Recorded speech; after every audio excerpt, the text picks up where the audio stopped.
section of Brooklyn, it is a peace enforced by huge numbers of police officers. David Diaz shows us how the City Hall strategy is working out. They came in their own cars, in police cars, and in vans. Their numbers growing by the minute, until by this evening there will be some 2,000 cops concentrated in Crown Heights, prepared once again to use their massive numbers and the tougher tactics that went into effect last night.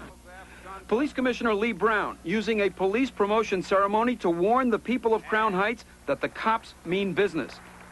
It is a mistake for anyone to believe that an accidental death, no matter how tragic, can be used as an excuse to loot, to injure, or to kill.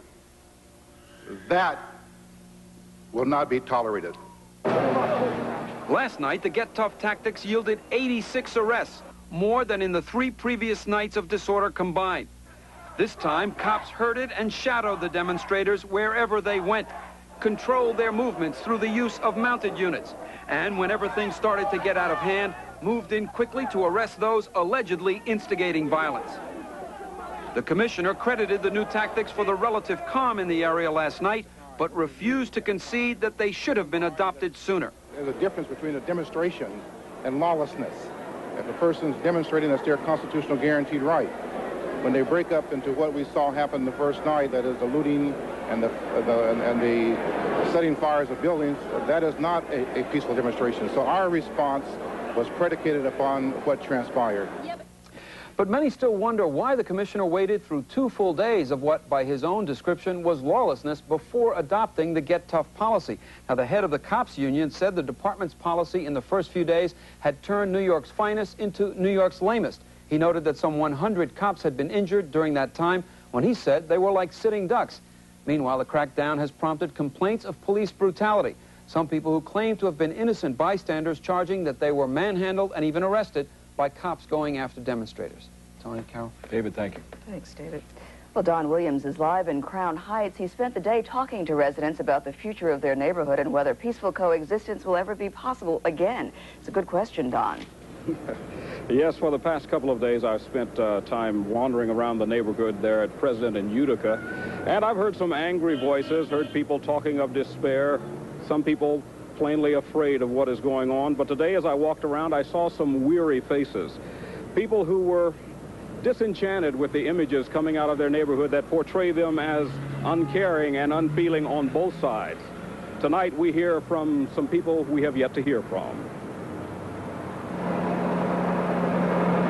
By midday, the corner of Utica and President looked like it would on any normal day, except for the memorial.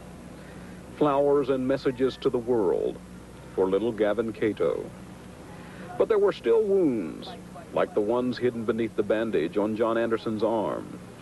He says police beat him as he tried to make his way home from a brokerage house in Manhattan where he works. Now, his mind is hurting too. How do we get both sides to talk?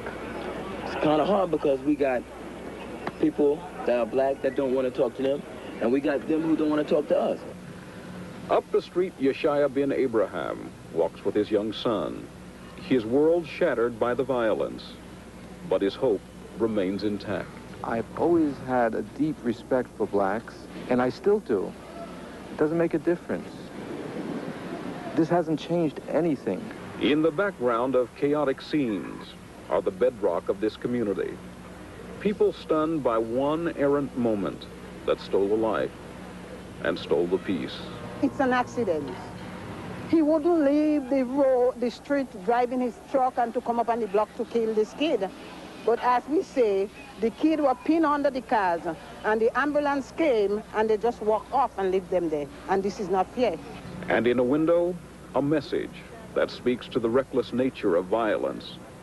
Blacks and Jews, inescapably bound together. So tonight, as we make that slow, tedious march towards night and what could be a peaceful night, or possibly there may be more violence, we must stand vigilant, as the people in that neighborhood are vigilant tonight, hoping that soon the violence will end and their community will come together once again. Reporting from the 71st Precinct, I'm Don Williams, reporting live. Back to the studio. Don, thanks very much. Mayor Dinkins turned to religious and civic leaders today for their advice on Crown Heights.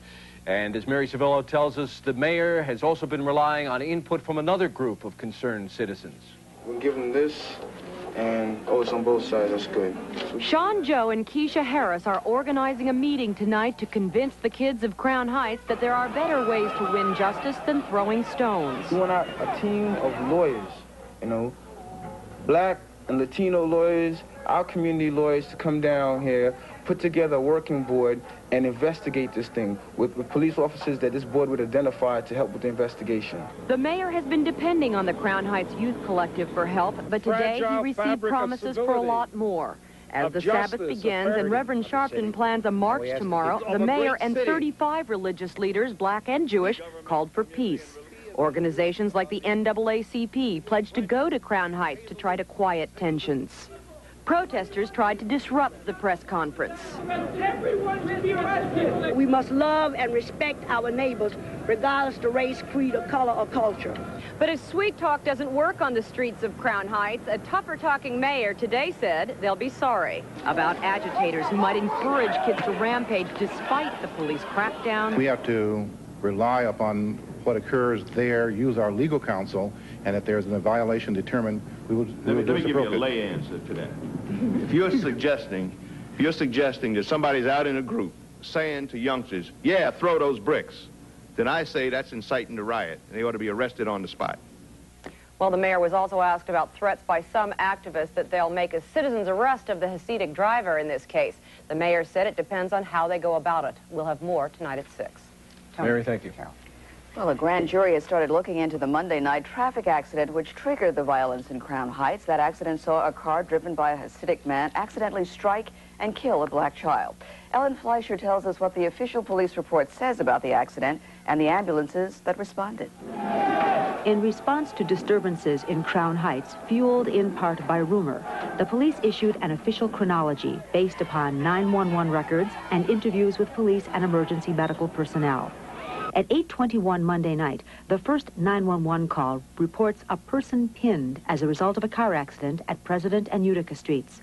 At 8:22, a police car is dispatched. A citywide call is issued for an ambulance. At 8:23, a caller to 911 reports a large fight at the accident scene. 2 minutes later, a police car and an EMS ambulance both arrive at the scene. EMS begins treating both children. Also at 8:25, police and EMS report the private Hatzolah ambulance at the scene. Hatzolah, a private ambulance service, is not part of the city's 911 system. The Hatzolah driver reportedly told authorities that when he arrived at the scene, he saw but one injured child, and that child was being treated by EMS authorities. He said he was directed to the driver of the car, who was being assaulted by the crowd. The police statement shows that at 8:27, a caller to 911 reports a group fighting with the driver. At 8:28, the second EMS ambulance arrives on the scene. This is the ambulance which takes the little boy to Kings County Hospital. Also at 8:28, the first EMS ambulance continues treating the injured little girl, then takes her to Kings County. At some time before 8:33 p.m., police at the scene tell the Hatzolah ambulance to leave with the driver of the car which struck the children. The question is, should it be treated as an accident or should it be treated as a criminal case? That is indeed the question. Ben Brofman, a former prosecutor and now a well-known defense lawyer, says this case is complex, that the line between negligence and criminality is a fine one. Facts are gathered. They are presented to the grand jury, and ultimately a decision is made by a grand jury as to whether a prosecution is appropriate. And there is this lingering question. Does community pressure affect the legal process? Unfortunately, in cases like this, it could be a decisive factor, and the difficulty becomes even greater when people who are too emotionally involved on either side, either on behalf of the driver because they believe in his innocence, or on behalf of the child because they're mourning the tragedy. When those people start calling the shots and making demands, the life of a prosecutor becomes very difficult. Ellen Fleischer, News 4, New York. Well, the grand jury will also hear from an accident reconstruction expert who will try to recreate what happened Monday night. And still ahead tonight on Live at 5, more dramatic changes in the Soviet Union, stunning changes where Mikhail Gorbachev says he will share power